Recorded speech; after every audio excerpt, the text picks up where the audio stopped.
The NCAA has trademark on the term March Madness or March Mayhem, but there has to be something to describe the maniacal march that the NFL has with free agent frenzy. That's where we're going today because it's either green, red, or black. Who's gained to the Chiefs, who have been lost by the Chiefs, and who has been kept by the Chiefs. And that's where we go on this edition of Defending the Kingdom. Mahomes keeps it on an RPO at the 5, gets a lead block. He goes into the end zone near side. Touchdown, Kansas City. Hi, everyone. I'm Mitch Holthus, voice of the Chiefs. This, of course, brought to you by Ticketmaster, your friend for 12 months for every event that you can find and need tickets for. And I'm joined by senior team reporter Matt McMullen. Okay, the so-called, and I just start chuckling when I hear the legally tampering Monday and Tuesday before the league year begins. And by the way, Happy New Year, because as we tape this, it is New Year's Day of the new National Football League year. All right? So the 2 days prior to that, you can kind of start free agency, but there's some rules there. But wait a minute. I didn't know Sunday opened the gates for like 20 major things to happen even before the legal tampering started. It's also confusing. Like the way it used to be was the new league year started, and nothing can technically take place until the league year turns over. So when you see like Schefter and Rappaport and all these people tweeting about moves, well, technically nothing can actually happen until the league year begins. And it used to be when the league year began, like the first minute of it, all these deals were done, and then they created the legal tampering period. But now the way it works, even though Wednesday is the day the league year begins, now Monday, when the legal tampering period begins, within like 2 minutes, everyone has a deal signed. So I don't know if there's ever a solution to it. It's difficult for us because all these things are happening, and we can't technically talk about it or react to it. And that's the funny thing with this. We're shooting this on Wednesday. I'm sure a major thing will happen between now and whenever this posts. But, yeah, it's the life that we live. And Sunday, literally 24 things happen Sunday. It's crazy.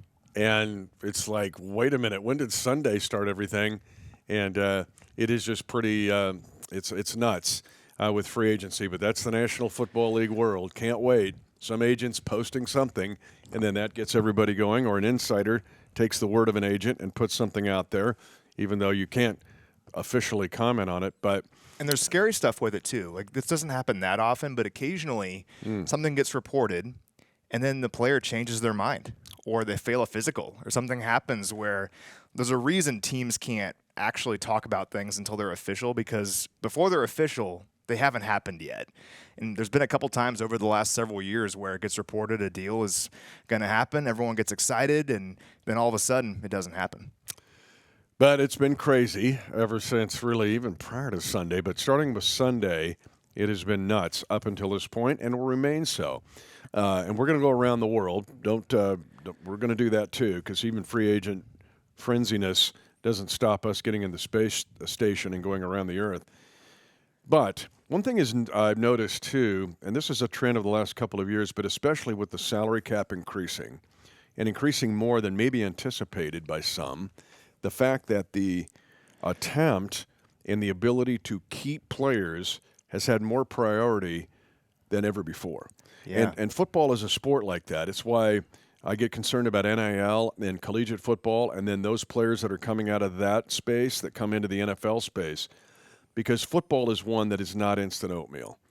Some positions kind of, but really, when you look at the trenches, offensive lineman, defensive, we talk about how complicated Spags' defensive system is. We know that the offense has over 800 plays in this system. The fact that it is complicated, it takes time. I can't just walk right in and have everything all figured out. And so we have seen teams that have invested now in players, time, coaching, and some money in some instances, want to keep those players. And we've seen it with the Chiefs. We'll get into that here in a second. But I do think that's a phenomenon of our current state because the cap has moved up. And that space in the cap moving up has really led to retention of more players than before. Yeah, and thank goodness for that, because Amen. A couple of years ago, I think we had this offseason circled saying there's no way we can keep Nick Bolton, Trey Smith, and Creed Humphrey. There's no way, right? Really the three cornerstones from the 2021 draft class. Well, what do you know? The cap goes up, you move some things around, and all three players are staying here in Kansas City. A similar question we'll have to tackle next offseason with a 2022 draft class. I mean, a draft class that was transformative for this franchise in so many ways, so many impact players in that class. That's for another day to worry and to talk about that. But yeah, I mean, the cap going up is a great thing. And I think for the front office, you always project it to be at a certain level, and you're kind of modest with that. You don't expect too much. And then when it goes up even higher than you expected, it's a bonus, and it leads to more transactions and the ability to do more things. And in this case, the ability to retain players that maybe you thought you might lose, and now they're coming back. And really, for the league, it's good. Not just the Chiefs, but the other 31 teams. The more you can retain people that are core players, I think the league, it's better for the league. It's better for the fan bases of all 31 teams. And so, yeah, we all kind of get all fired up about free agency and players moving around. We've even seen it at the collegiate ranks. Those who are able to keep some continuity in the crazy world of NIL are the teams right now that are the best in college basketball or had the success during college football season. That being said, and before we get into the green, red, black, let's jump in the space station and go around the globe. Before we do, speaking of college basketball, have you forgiven me yet for wearing the Arizona State shirt to the Big 12 tournament and the K-State game yesterday? Are we going to tell the story here? Because trust is a big thing in the National Football League. We know that. We talk about it all the time. It's part of the culture here in the Chiefs Kingdom. It's why we've been able to win for 12 years primarily. I talk about it publicly when I speak really across the country, and that is the respect level that goes top to bottom and then side to side. But human nature and the desire to sell out can affect everyone. So when someone sells out on you, like, okay, I'll try to deal with it. So, but we have things in place here. We have counseling. I can defend myself here. Our social media director, Alex Mary, shout out to Alex, is an Arizona State Sun Devil, and she wanted to go to the Big 12 tournament. I think it's hilarious that like Arizona State is now a Big 12 school. Didn't think I'd ever say that, but they are, and they're playing in the Big 12 tournament here in Kansas City. They're not very good, but she was going to go alone to the game. Told me this a couple weeks ago, and I'm like, I'll go with you. And she's like, what if I buy you a shirt? Will you wear the shirt? And I'm like, yeah, and I'll get super into it. Didn't expect to be playing K-State in the first round. And, I mean, I support K-State. I root for K-State. It felt weird. Some of your best friends are K-Staters, even going all the way back to high school. Oh, yeah, and shout out Tim Boucher. But, yeah, I went to the game with a bunch of K-Staters, and then just me and Alex wearing ASU gear. I felt gross doing it. He was in a suite just looking at me. Thumbs down, hands on his hips. Forks down. Yeah. K-State won, I mean, but still. Unless you send Arizona State. And think of Dan Saliamua, some other Arizona State Chiefs back in the day. Yeah, sure. But if you send us, I shouldn't even say it, this might be tampering. Send us Cam Scatterbo. I'm good with it. He's a draft pick. It's all good, yeah. You know, and so if we get Cam, who's a monster, by the way, he can just take games over, like my game over, then – all's forgiven. No, that, and you can wear the shirt in case I haven't burned it by then. But that's okay. Forks down. Arizona State loses. Yeah. And you notice the throng of Arizona State fans that were at the game. Well, there was three of them. There was Alex, me, and then one other guy. I saw the one guy on the big board. I was expecting to be on the big board, just doing this. What I didn't expect were so many people coming up and going, Matt McMullen, in a Forks Up shirt, like he's an Arizona State Sun Devil. I go, we all have a price. Yeah. And your wife, bless her heart, was neutral, right? She was neutral, yeah. She just wore just black, just neutral. But she was rooting for K-State. She likes K-State too. Well, anyway. I support K-State. That being said, no, you're fine. That being said, yes, Chiefs Kingdom folks, because we all know the allegiances of colleges that are vast and varied who are watching or listening to this episode. And yes, we're proud of all of our colleges, no matter the level. Just not Arizona State, but that's okay. 1,000 miles away. 1,000 miles. Speaking of 1,000 miles away, let's go 10,000 miles away, and let's get into the stratosphere and fly around the globe. Let's do it. Just for today. So shout out to Bobby at Hy-Vee. Ran into Bobby when I was checking out over the weekend. Bobby's awesome. I know Bobby. Yeah, he's way cool. Yeah, you met Bobby before? Oh yeah. Okay. Many times. At the Mission Hy-Vee? He knows stuff. Yeah. When some fans will go, hey, what about blah blah? You're like, no, that really doesn't. No, he'll have you been talking to Veach? So yeah, Bobby's and he moves around a lot. He's like the utility player at that Hy-Vee. Okay. Yeah, he'll be in center field one day, then he's at shortstop, then Bobby's catching. Versatile. Well, yeah, we had a nice little football chat. It was fun. I enjoyed Good dude. it. Shout out to Susie in Wichita. I can't remember if we talked about my Wichita trip on here that I went on a few weeks ago, but went to Wichita a few weeks ago. I loved it.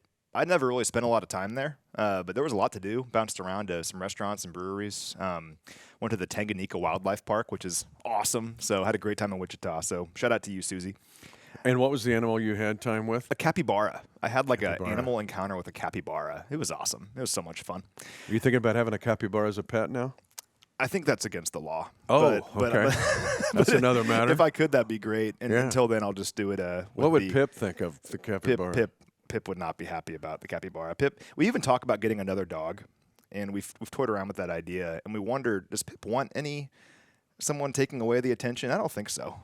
I don't know, Pip. He wore an Arizona State T-shirt, so who knows? That's true. I guess I'll sell out. Stay close. Stay close to Ellie, Pip. You never know. Bruce is in Cookson, Oklahoma. You know where that is? No, I do not. Okay, neither do I. Well, that's some We need to homework find for that us. out. Oh, Yeah. here we come. There'll be 10,000 people. You don't go, know where Cookson You is? don't know where Cookson, Oklahoma is? Oh, my gosh. You guys are idiots. Then lastly, heard from Julie in New London, Missouri. New London. I know that. No. Where's New London, Missouri? I don't know. Look it up. More homework. Okay. There we go. Well, I met Julie and her husband Dan at the pro shop before the Super Bowl. Then she reached out again. So shout out to you both. It was great talking some football with you. We'll find out where New London is. But anyway, that's all I got today. If you look up New London, I'm going to look up Cookson, Oklahoma. Okay. Because this is scintillating. We have to know. Well, we do have to know, and it's this is such great podcast material. Okay, New London is let's see, it's part of the Hannibal micropolitan statistical area. So it's Highway 36, Quincy, Hannibal. It's like north of St. Louis. Yeah, it's up there on the Mississippi River. Okay. That's beautiful country, actually. Highway 36, which goes through Smith Center, my hometown. Now, Cookson looks like is in the it's in the Lake region of Oklahoma. Okay. Near Tahlequah. What's the population? Does it say? No, but we're going to look that up. Population of New London is 943, according to Wikipedia. You'd love it. I got you. 826 for Cookson. Oh, you have me beat. All right. Yep. All right, we'll go on the road. We'll check out New London We'll and get Cookson. into Tahlequah and check out. Now we know.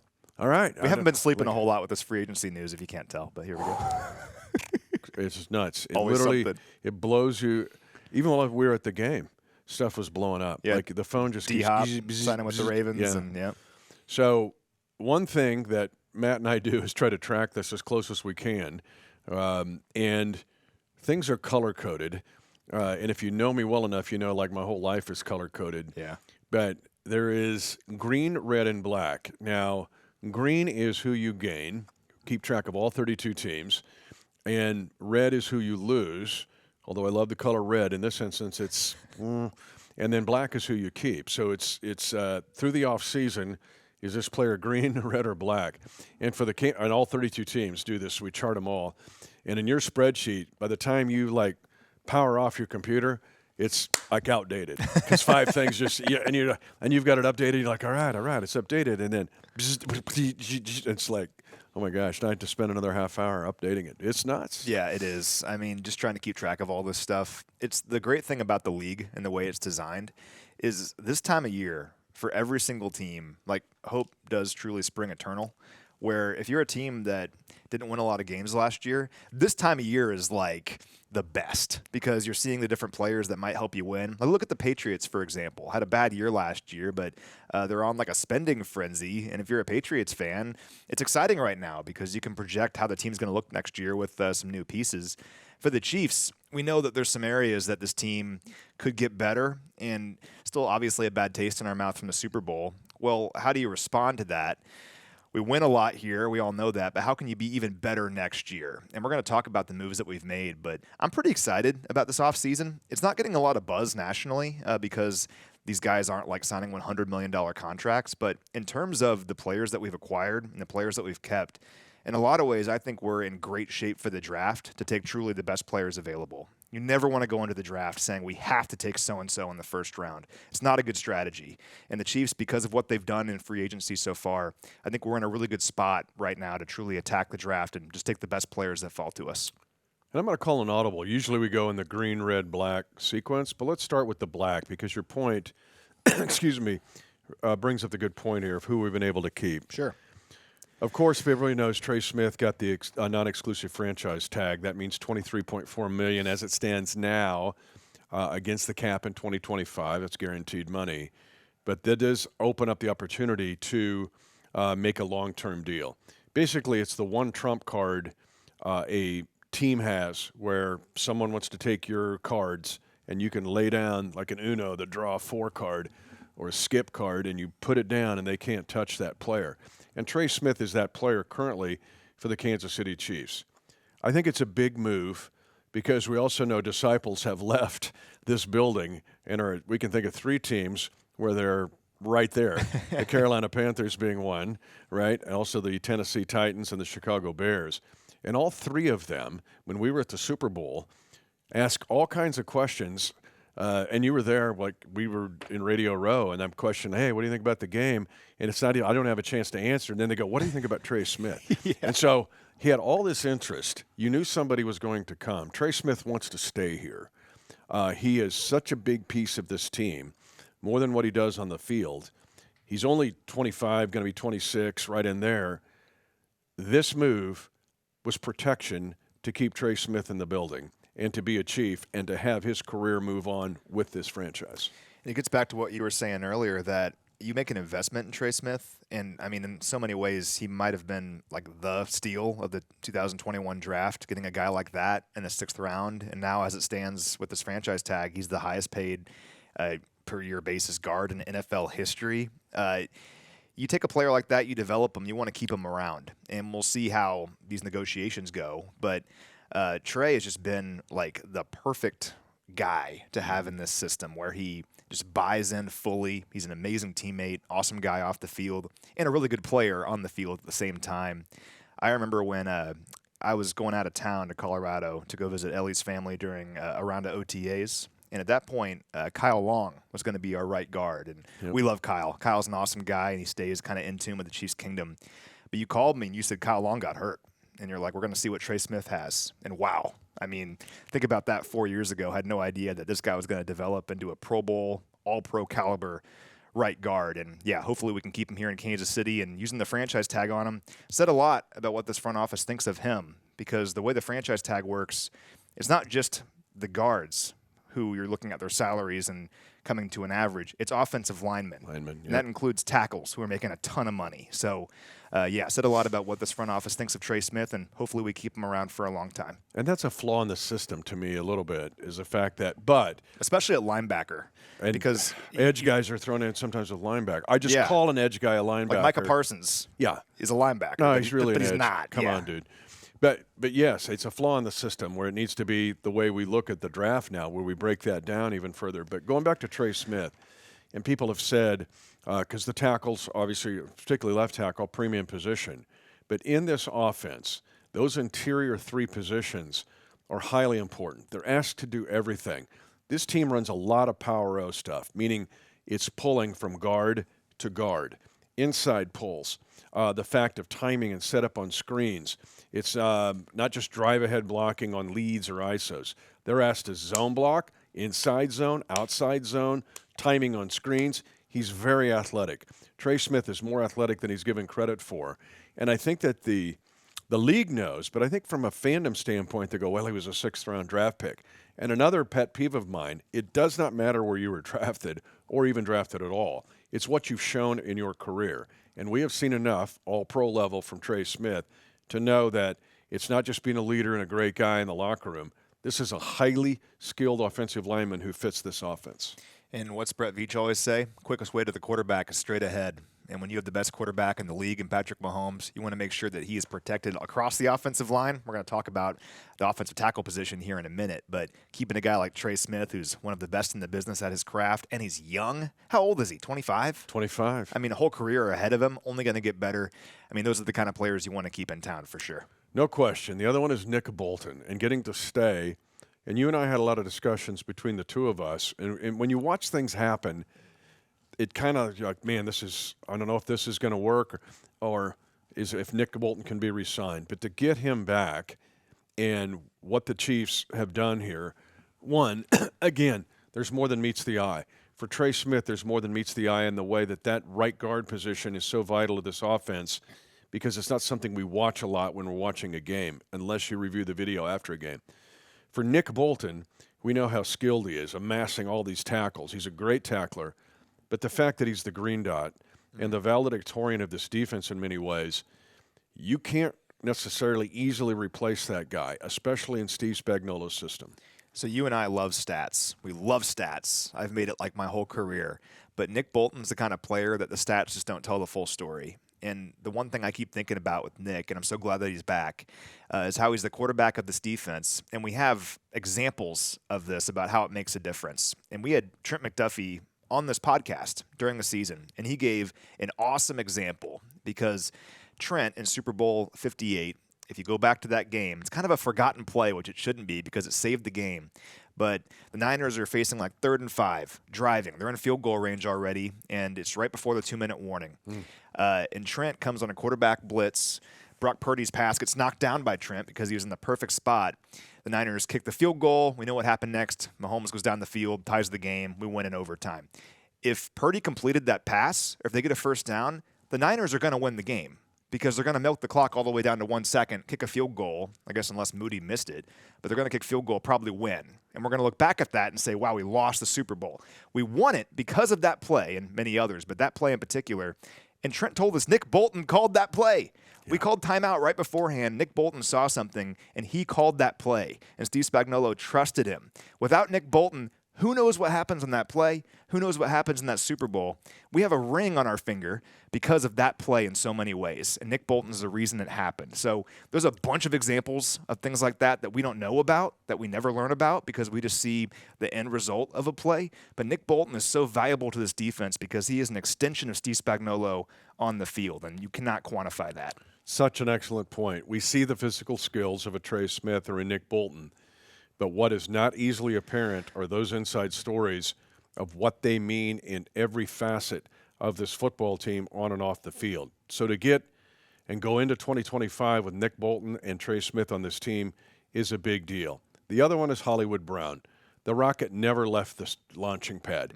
We saw it in St. Joseph. You and I were so excited about, oh my gosh, a triumvirate of Hollywood Brown and Xavier Worthy and Rashee Rice. Never saw it. And the rocket never took off. And Hollywood Brown gets hurt in Jacksonville in the first preseason game, basically in his first touch.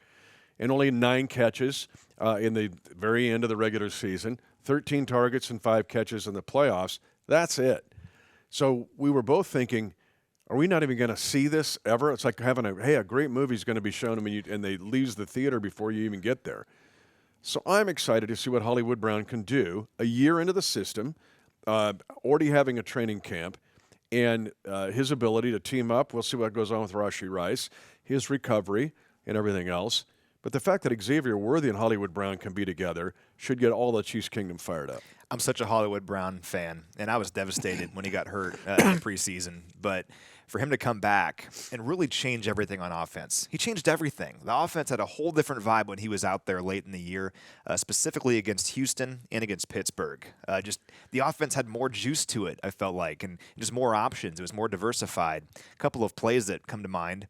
How about the 4th down conversion against the Texans in the regular season game? That was his first catch as a member of the Chiefs, and just a little underneath shallow crosser. But Hollywood Brown, his quickness underneath, his playmaking ability, he can make that play when maybe others can't. Another one was against the Steelers on Christmas. So it was a 6-point game, I think, and it was early in the 3rd quarter. We just gotten called for holding, I think. So it's like 2nd and 17. It's like, oh, man, here we go. We're going to have to punt, and Steelers will go down and make it a game. Well, Mahomes found Hollywood on a quick underneath crosser again, like 20 yards, first down. And it's like, oh, well, there we go, fresh set of downs. Hollywood is so good underneath because of his quickness and his agility, and also as a deep threat. Saw that against, I think, the Texans later in the year in the playoff game. He couldn't hang on, but it was right there.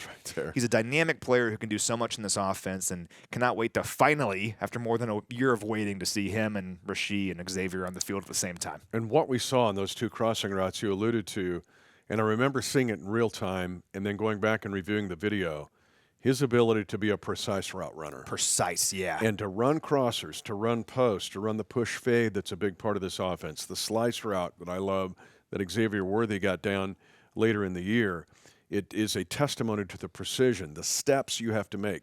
So those of you who like to dance, I mean, there's steps, 1, 2, 3, 4, 5, 6. That's the same it is with the receiver. And when you can do it without thinking and you know the depth of your route and where to run it, especially where the defense is playing you, it's, again, something that is a learned trait, even for the most skilled of players.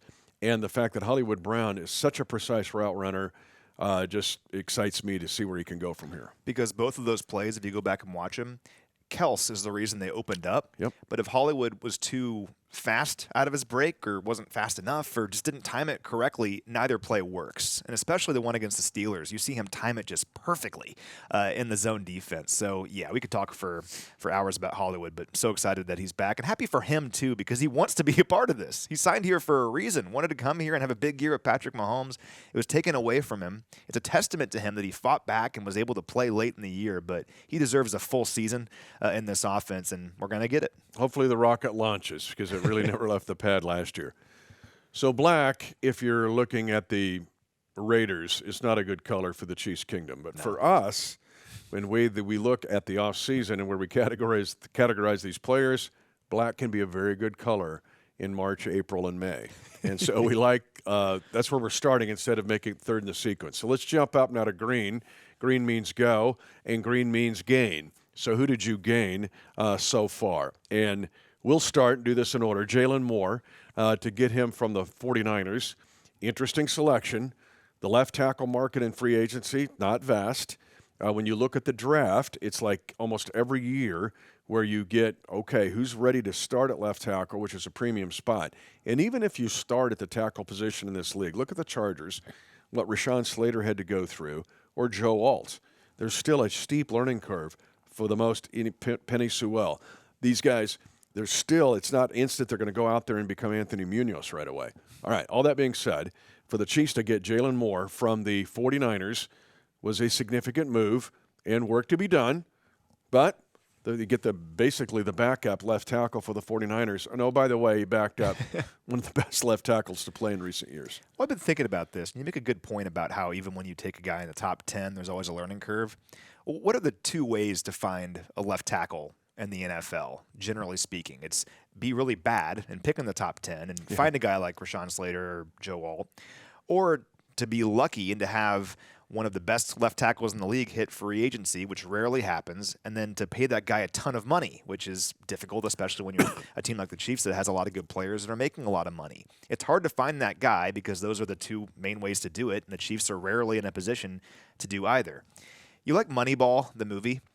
I'm okay with it. I think it's overrated. Really? Yeah, only because the A's didn't really do anything. They had a long winning streak. And then, but, oh, my God, Moneyball is such a genius. Where's the championships? Well, they lost in the divisional round, yeah. They lost in the divisional round. They didn't even get to – they didn't win a pennant. And then the 20th game that they won in a row was against the Royals, which is hilarious. The movie's funny. I mean, so there's the Royals, right? The old unis. Exactly. Jason Grimsley. And yeah. Anyway, I think the movie makes some great points, though. And like I've read the book. I love the book.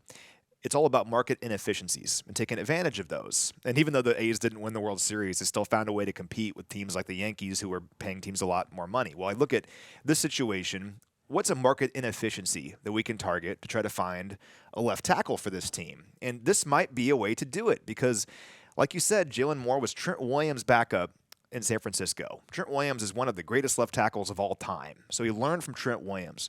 And also, when he was put into action, he played pretty well. So looking at last year specifically, he had 5 starts when Williams was hurt, only allowed 9 pressures and 1 sack on 144 pass blocking snaps in those 5 starts. And he played against some good teams in those games, teams like the Rams, the Bills, and the Packers. Mm-hmm. So where's the market inefficiency in this? Well, Jalen Moore was not going to get an opportunity to be the full-time starter at left tackle in San Francisco because they have Trent Williams on their team.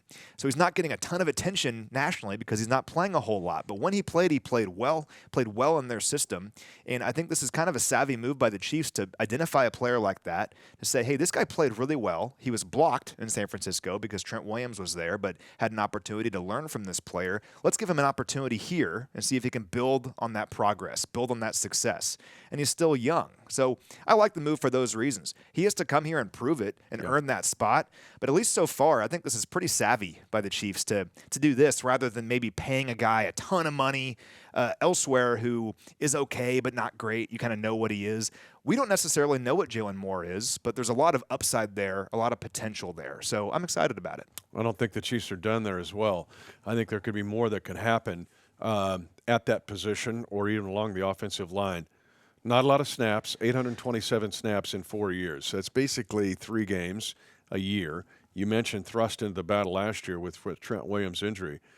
To me, this is and I know he's a guard, but to me the comp here is Nick Allegretti.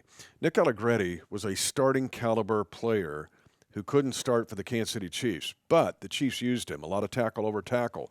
You go 6 offensive linemen, which you're seeing more and more. The Chiefs used a lot against the Chiefs. Then and that's what he did for the 49ers. He was some tackle over tackle, just like Nick Allegretti did. But when Nick had the opportunity, moves on. Nick, proud of you, buddy.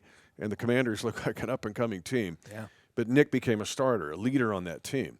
So here we go with Jalen Moore and the chance where okay, maybe he's a Nick Allegretti here, getting his shot. He's played behind an elite player, getting a chance to be a part of an offense in a group. And again, Andy Heck is a great teacher, but there's this classroom session starts like right away. Yeah.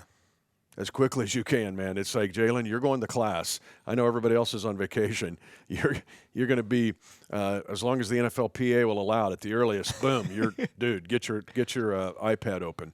And then Corey Matai. People don't know about Corey as much, but he works with the tackles a lot and is the understudy working with Andy Heck. A lot of work to be done there, but there's upside. I think the most exciting thing is there could be incredible upside here. No, there really could be. And the Allegretti comp is a good one because think about the playoffs a couple years ago. Joe Thuney tears his pec against the Bills.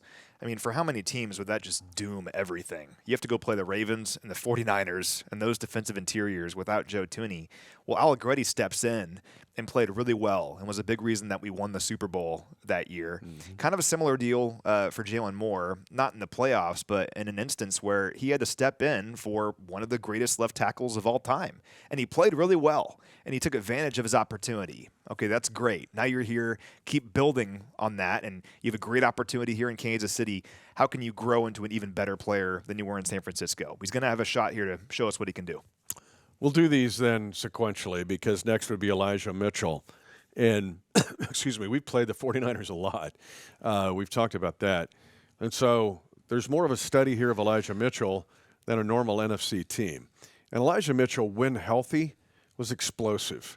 And I remember getting ready for the 49ers, looking at Elijah Mitchell in his game going, oh, this guy could be something else. 9 touchdowns rushing in 27 games get your attention. Also a touchdown receiving. When he came out of the University of Louisiana, it was he was a 6th-round pick. But then all of a sudden, he started to make a flash. It's just a matter of staying healthy. He has had knee issues. He had Liz Frank in college, foot injury. We had the hamstring last year that took him out of the 2024 season. And then the arrival of Christian McCaffrey also changed Elijah Mitchell's life. Again, I think it's very similar here to our discussion about Jalen Moore, is there's upside. And when healthy, Elijah Mitchell is an explosive running back. And in some ways, it's not quite apples to apples here, but it reminds me of when we signed Jerick McKinnon. Mm-hmm. Now, they're not quite the same kind of player, ironically, both from the Niners, but Jerick was like an awesome player with the Vikings and then got hurt and never really had a chance to show what he could do in San Francisco, came here, and, I mean, I don't think we had the success that we did over the last several years without Jerick McKinnon while he was here. Well, Elijah's going to have a similar opportunity now, and yeah, I mean, in 2021, he was awesome. He had over 1,000 yards from scrimmage in 2021. I think only Javonte Williams and somebody else, Najee Harris, had more scrimmage yards among rookie running backs in 2021. So he was right up there with those guys. And I'll tag you, he set a 49ers franchise record that year for rookies with his rushing total of 963. Now, Yeah. But so think of who the 49ers have had as rookies. I don't want to interrupt you, but No, you're right. It gives you an idea of when he's healthy, what can happen. Yeah, and even when he's been hurt, if you take out the 2021 season and the years since, when he's been on the field, he's averaged 4.7 yards per carry. He's been really effective, and in 2023, only had 75 carries in that season, but broke off 7 runs of double-digit yardage. When he's been on the field, and when he's been given opportunities, he's been a productive player. Go look at his runs against the Giants back in 2023, just big explosive runs. So I'm excited about what he can do. I think running back's an area that we were kind of hoping we could add some juice to it, so add some explosion this year, and we'll see what happens in the draft. A lot of good running backs in this year's draft. But getting Elijah Mitchell to come here and to try to kind of spark some life into his career a little bit now that he's healthy, this is a great place to do it, and I'm excited about it. Yeah, just get healthy, stay healthy, Elijah, and you can thrive. 10 touchdowns in 27 games is a pretty good ratio. Catches your attention. Very much like a Jerick McKinnon. And then thirdly, Kristen Fulton, the corner of the Chargers last year. Prior to that, the Titans. Now, don't forget, he was a second-round draft pick coming out and played at LSU. And actually was interesting. He went to the same high school as Jamar Chase. So his senior year of high school, I think, was Jamar Chase's sophomore year. I can't wait to talk to him about that. Imagine those practices. Awesome. Now, you may remember Fulton last year for an ignominious play for the Chiefs Kingdom because he had the interception that Rashee Rice loses his season on. I went back and looked at it like 10 times. It's a play over the top. Fulton just playing over the top, right? Kind of playing his cloud coverage. Gets the pick. And then Rashi's trying to tackle him and gets hit in the knee, Pat. But anyway, yeah, get that play. But Christian will make up for it this year. He'll make up for Yeah. it. He'll be ready to, and you'll see Pat first thing and be like, hey. Sorry, man. Excited about him for a lot of reasons. One, you're getting a veteran, 5 interceptions, a willing tackler. Excuse me. But the fact that you look at his 42 solo tackles, and Matt and I have talked about this over and over and over. One thing to not overlook here is with Spags, he needs corners who can tackle. Fulton is a willing tackler. He even was with the Titans. And so the fact that he's there, he's got a veteran presence, and it allows you to maybe give some fluid and some spagness with Trent McDuffie. Because now you move him back into the slot. We're going to see this experimented, but Fulton gives you that chance because this is a veteran corner who's played a lot of football in this division for 1 year. But with the Titans, he played a lot of great wide receivers. You're getting a veteran presence who's been productive, and I'm excited about this pick. He provides so much flexibility in the scheme, which is a big, big deal. And there's ripple effects of this. So, yeah, you alluded to it. Think about nickel. You could have Trent McDuffie back in the slot now on occasion in nickel if you have Jalen Watson and now Christian Fulton both on the outside. And Fulton has been a boundary corner throughout his career. I broke down the numbers. He's played at least 640 snaps in each of the last 4 seasons. Every year he's been outside as a boundary corner 86% of the time or more. So this is a guy who's not going to be in the slot a whole lot. He's going to be a boundary corner on the outside. Think of like a Jalen Watson kind of type of corner. And now you have another one of those. You have Jalen Watson, you have Christian Fulton, and Trent McDuffie, who is one of the best corners in football, can do a little bit of everything. But if you move Trent back into the slot, now you can have Chamari Connor maybe playing more of a traditional safety role. I thought Chamari did a pretty good job in the slot last season, and it was difficult trying to fill in for what Trent did the previous year.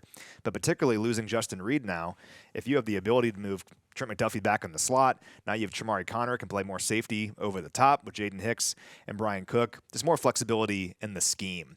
And also just think about when Jalen Watson got hurt last season. It impacted this defense. We had some inexperience at that other outside corner spot in nickel. Well, now you don't have that. Christian Fulton is a veteran who has had a lot of success in this league and was really good last year for the Chargers. So I'm pumped about this move.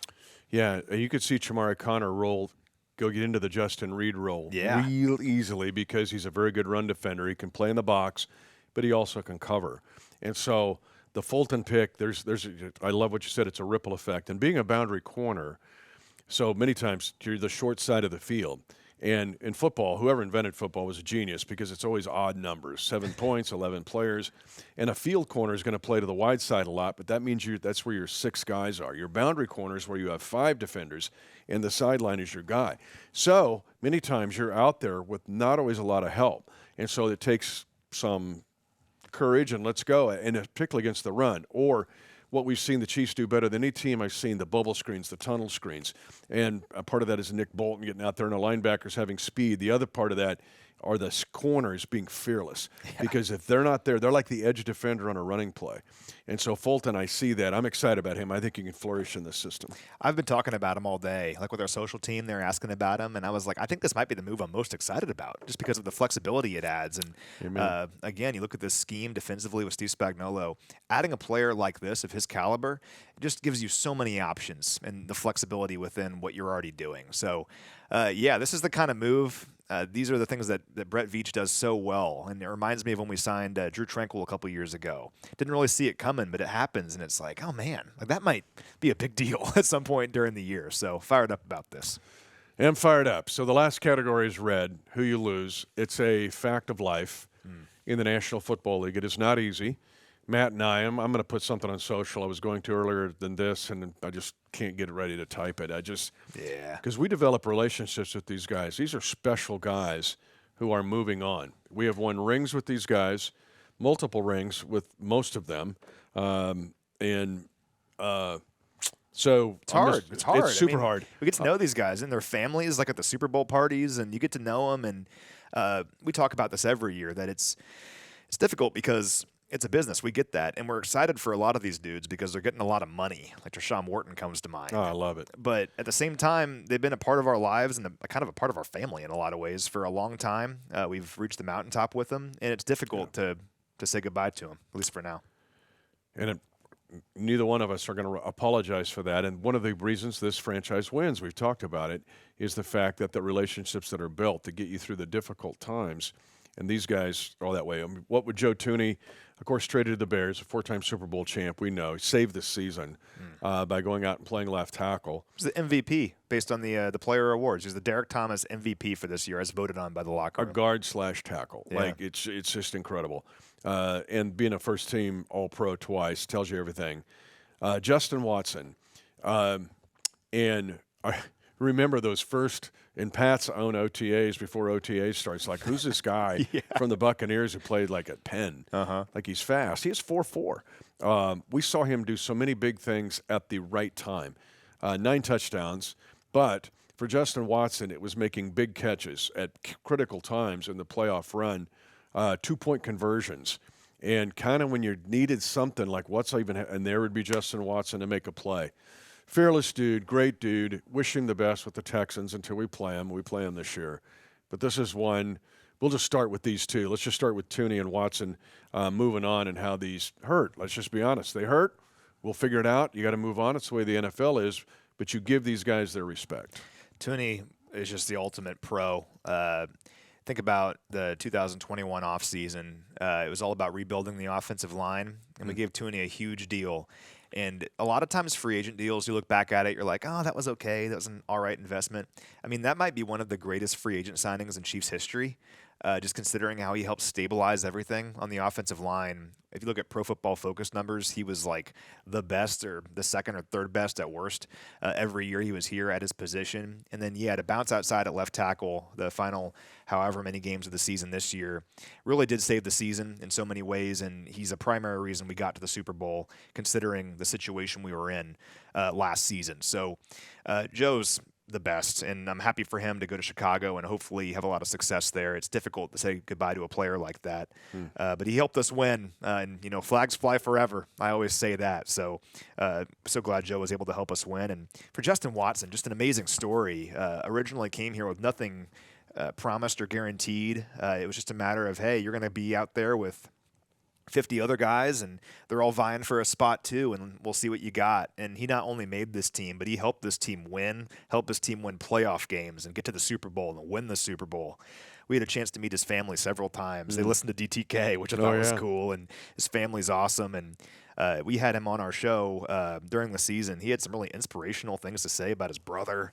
Just an amazing, amazing guy, and happy for him that he's getting now another contract in the NFL, and he's sticking around and going to help the Texans win some games. So both those guys were awesome, and wish them all the best, and unless we're playing them, obviously.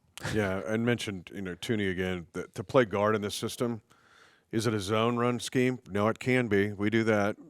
Inside zone, outside zone. You got to be able to pull, obviously pass protect. There's a lot on the table for these guards who play for the Kansas City Chiefs, and Joe did it terrific, and Justin Watson, so many great moments. Turk Wharton is a hard one to walk out the door. Yeah. I remember, so it's COVID. It's 2020. I know it is. You and I are watching OTA, actually watching camp, and we're watching it from 200 yards away. Basically, we're 200 yards away, set up on a stage in the corner where I think we're properly distanced because so far we away. weren't even in the same The shout if I want to talk to you. We're wearing masks. area code. And And we're like, oh, he's a free agent from Missouri S&T. Missouri S&T in Rolla, Missouri is a phenomenal university. If you look at its academic record, it's impeccable. If you look at the average income of a Missouri S&T graduate, it's like top 10 in the country. It's going up now, too. And, oh, boy. Yeah, for sure. Nice. But they've had one NFL player in the history of Missouri S&T, formerly Missouri Mines, and that is Turk Wharton. And I remember Luke Benna was shooting then. And he could get closer. He had a mask on. But we were watching through our binoculars trying to go like, oh, my gosh, Turk Wharton's not bad. He's pretty good. Then we start to look him up like, oh, in the Great Lakes Conference, like Division II, like, oh, okay. Is he an engineer? Is he an architect? Okay, well, I don't know what he is. And then we heard what Luke Benna had heard from Frank Clark.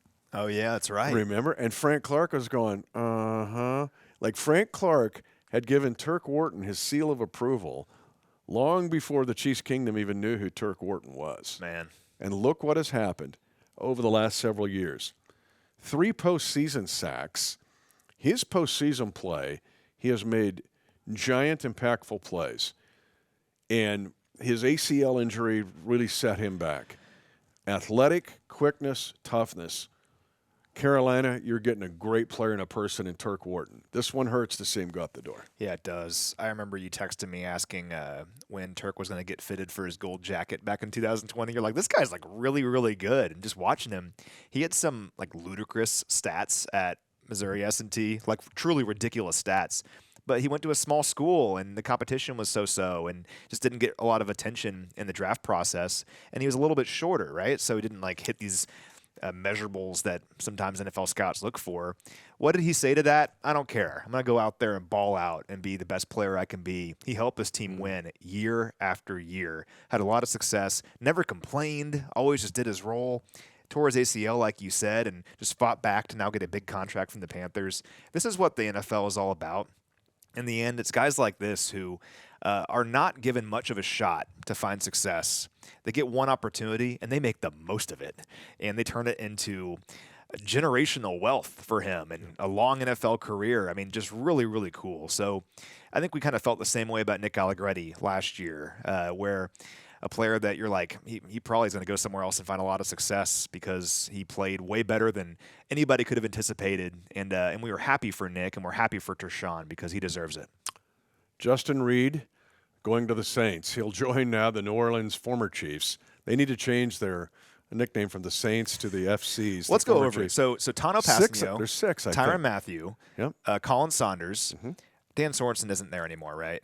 No, he's not. Okay. Who am I forgetting? Willie Gay Jr. Willie Gay Jr., that's right. There's 4. So there's another one. If you go on offense, Clyde is there still. Clyde, there's the 5th, and now 6. Yeah. Yeah. I mean, that's hilarious. So if they've got, I don't know, 90-man roster, 6 of them are former Chiefs, and a lot of them have Louisiana ties, which is cool, including Justin Reed.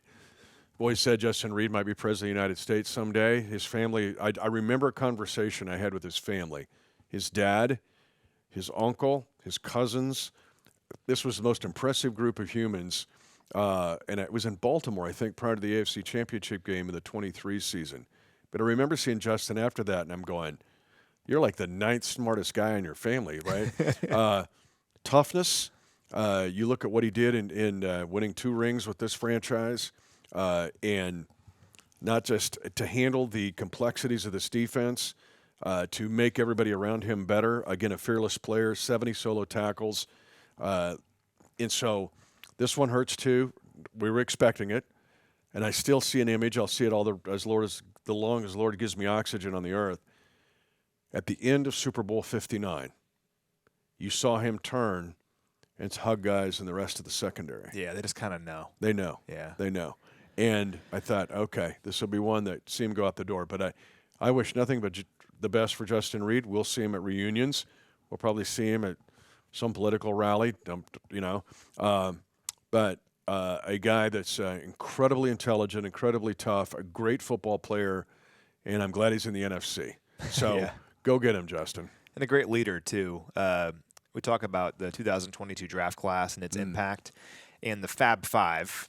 Fab Five being Trent McDuffie, Joshua Williams, Jalen Watson, Najee Johnson, and Brian Cook. I mean, you get 5 defensive backs who are all playing either on defense or on special teams for you over the last several years.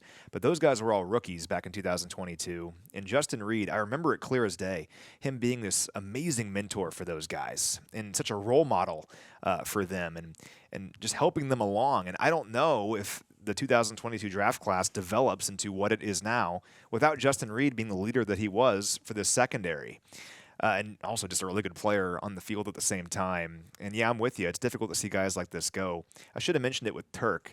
We talk about how happy we are for him, and it's like, well, what are we going to do now? With Turk, there's a lot of depth at defensive tackle in this year's draft. I'm excited to see what happens with that.